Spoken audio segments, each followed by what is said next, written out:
साथियों, जय हिंद, जय श्री राम।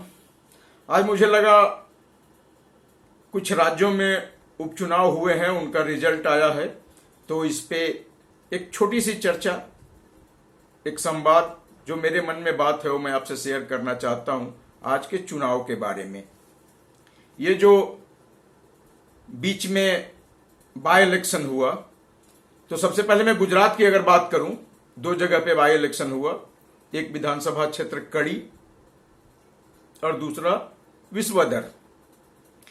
कड़ी में बीजेपी की एक बार फिर से लैंडस्लाइड विक्ट्री, राजेंद्र कुमार चौड़ा 99,742 वोट, और जिसको इन्होंने हराया रमेश भाई चावड़ा इंडियन नेशनल कांग्रेस के लगभग 60,000 वोट। ये लगभग 3 दशक के एंटी इनकम्बेंसी के बाद भी अगर ये हाल है कांग्रेस का, नॉट ओनली कड़ी में, मैं दूसरा विधानसभा क्षेत्र की भी बात करूं, विसवदर, जहां पे गोपाल इटालिया कांग्रेस के सारे वोट को खाकर 75,900 वोट लाकर उन्होंने ये विधानसभा उपचुनाव जीत लिया है। और उन्होंने हराया किसको? उन्होंने हराया कीर्ति पटेल जो बीजेपी के हैं 58,300। हालांकि पिछले लगभग 20 साल से, मतलब आखिरी बार 2007 के बाद से कभी इस सीट पे तो बीजेपी जीती ही नहीं थी। तो ये सीट ट्रेडिशनली कांग्रेस की होती थी और कांग्रेस के वोट खा गए गोपाल इटालिया आम आदमी पार्टी के। और कांग्रेस पिछले विधानसभा चुनाव में 17 सीट जीती थी, 5 तो इनके विधायक ऐसे ही छोड़ के चले गए। वैसे काफी सारे लोग छोड़ के चले गए और छोड़ के जाने वाले भी हैं, बट फर्क नहीं पड़ता इनको, ये करते रहेंगे नरेंद्र सरेंडर, और they will never think on this line कि it was a bloody big blunder. तो इस बिग ब्लंडर से किसी को दिक्कत नहीं है। चमचई का दौर जारी रहेगा, चाहे वो बर्बाद ही काहे ना हो जाए।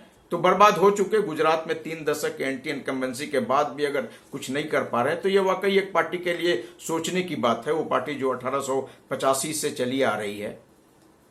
वहीं पे अभी उन्होंने एक अपना अधिवेशन भी किया था ऑल इंडिया का, और उसमें बोला था कि हमारा बब्बर शेर बीजेपी को उठा के बाहर फेंक देगा, वही समुद्र है उसमें डाल देगा, और अब हम लौटेंगे जरूर, लिख के देने को तैयार थे भाई साहब। तो खैर, कहना एक बात है, जवानी जमा खर्च दिख गया चुनाव में। अब एक और चुनाव हुआ पंजाब में, लुधियाना। ये भी कांग्रेस की ट्रेडिशनल सीट होती थी। यहां से संजीव अरोड़ा जो राज्यसभा के सदस्य होते थे, उन्होंने इस्तीफा दिया, चुनाव लड़ा और जीत भी गए।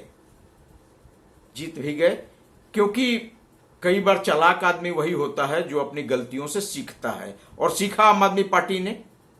उन्होंने नरेंद्र सरेंडर वाला चक्कर में अपना टाइम नहीं गंवाया, और उन्होंने लुधियाना उपसभा जो विधानसभा उपचुनाव था बड़े अच्छे मार्जिन से जीत लिया।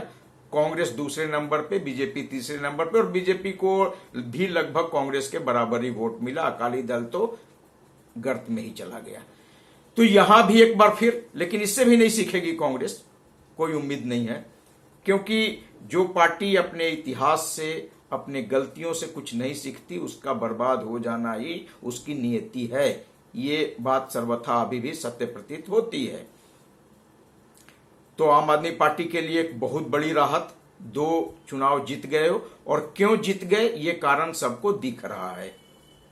बड़बोलापन जो है आपको कहां तक ले जाएगा, किस गर्त में ले जाएगा, ये चमचई एक आदमी के हर बात को जस्टिफाई करना, और ये जस्टिफाई करने के लिए रोज थेथराई करना। लोग देखते हैं इसको, लोगों पे असर होता है इसका, और जब लोग देखते हैं तो लोग एक्ट भी करते हैं उसी के हिसाब से, और ये दिखा।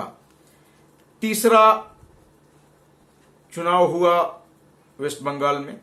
वेस्ट बंगाल में ऑब्वियसली बीजेपी जो गलती कर रही है उसका खामियाजा तो भुगतना ही था बीजेपी को, पर फिर भी जहां कालीगंज में वोटिंग हुआ वो एक ट्रेडिशनल सीट था तृणमूल कांग्रेस का, और वहां के उम्मीदवार थी अलीफा अहमद। ऑब्वियसली अब इसके आगे कुछ कहने का जरूरत ही नहीं है, क्योंकि उनका ग्राफ ही शुरू होता है वाई एक्सिस पे 35% से। तो जब वाई एक्सिस पे 35% से ग्राफ शुरू हो तो हमारे बीच के भी कुछ लोग हैं जो 35% को बढ़ा के 52% कर देंगे, 55% कर देंगे। खैर, अलीफा मैडम को 1 लाख से ऊपर वोट मिले और उन्होंने किसको हराया? बीजेपी को हराया, जो बंगाल में कहीं थी ही नहीं। वो पश्चिम बंगाल जहां कांग्रेस की सरकार रही है कई बार, उनका नामो निशान नहीं, zero. But still zero doesn't matter for them, the leader matters most for them. और उस लीडर के चक्कर में चाहे पार्टी बर्बाद हो जाए, चाहे कुछ भी हो जाए, कोई फर्क नहीं पड़ता उनको। लोग अभी भी थेथराई करते रहेंगे, चमचाई करते रहेंगे और जस्टिफाई करते रहेंगे अपने नेता को। तो ये जस्टिफिकेशन के चक्कर में ये हाल हो गया है। आखिरी एक सीट का उपचुनाव हुआ था केरला में, और केरला में तो ऑब्वियसली जो वहां का सोशियो जो डेमोग्राफी है, उस डेमोग्राफी के हिसाब से कांग्रेस को जीतना था और जीत गई। लेकिन कुल मिला के एक मैसेज जरूर है इस चुनाव के बाद, और मैसेज ये है कि if you keep on criticising a person who is almost a national icon, तो उसका खामियाजा आपको भुगतना पड़ेगा। और ये खामियाजा भुगत के भी अगर आप कुछ सीखने को तैयार नहीं है तो अब और ज्यादा गर्त में जाएंगे आप, और जाते रहेंगे, तब तक जाते रहेंगे जब तक आप विचारधारा को सपोर्ट न करके, देश को सपोर्ट न करके, नेशन फर्स्ट की कोई भावना नहीं है आप में, तो भुगतिए, जाइए, सपोर्ट करिए अपने नेता को। और नेता तो जो कहता है उसको जस्टिफाई करते रहिए, हारते रहिए इलेक्शन। चलिए, बस इतना ही। धन्यवाद साथी।